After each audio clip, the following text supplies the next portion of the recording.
கிறிஸ்துவுக்குள் பிரியமானவர்களுக்கு ஆண்டவராகிய இயேசு கிறிஸ்துவுடைய இனிய நாமத்தினாலே வாழ்த்துக்கள்.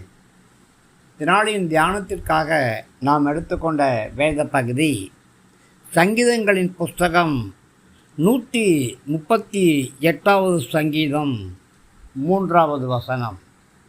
நான் கூப்பிட்ட நாளிலே எனக்கு மறு உத்தரவு அருள்நீர், என் ஆத்துமாவிலே பலன் தந்து என்னை தைரியப்படுத்தினேன்.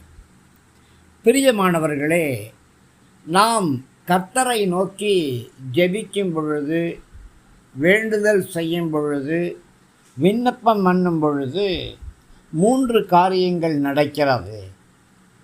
முதலாவதாக, நம்முடைய ஜபங்களுக்கு, விண்ணப்பங்களுக்கு, வேண்டுதல்களுக்கு, மன்றாட்டுகளுக்கு கர்த்தர் மறு உத்தரவு கொடுக்கிறார். இரண்டாவதாக, நம்முடைய ஆத்துமாவிலே கர்த்தர் பலன் தருகிறார்.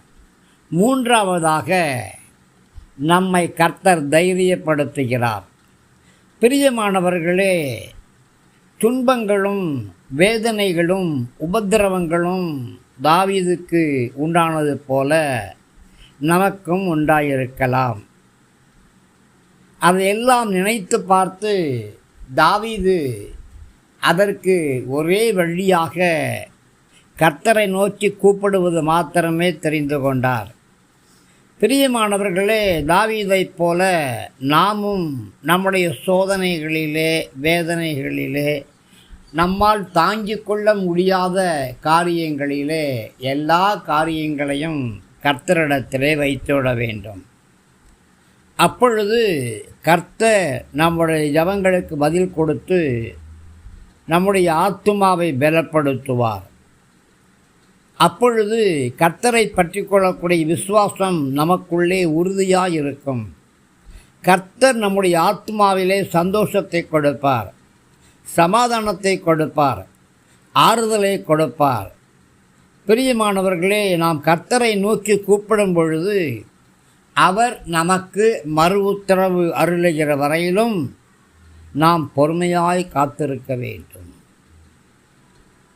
கர்த்தர் நமக்கு கொடுத்த எல்லா நன்மைகளுக்காகவும், ஆறுதல்களுக்காகவும், மறு உத்தரவுகளுக்காகவும் நாம் கர்த்தரை நன்றியோடு துதிக்க வேண்டும். கர்த்தருடைய நாமம் உயர்ந்தது, அவருடைய வார்த்தை சத்தியம் உள்ளது. அதனாலே கர்த்தருடைய வார்த்தைகளை பற்றி கொண்டு கர்த்தருடைய நாமத்தை உயர்த்தும்.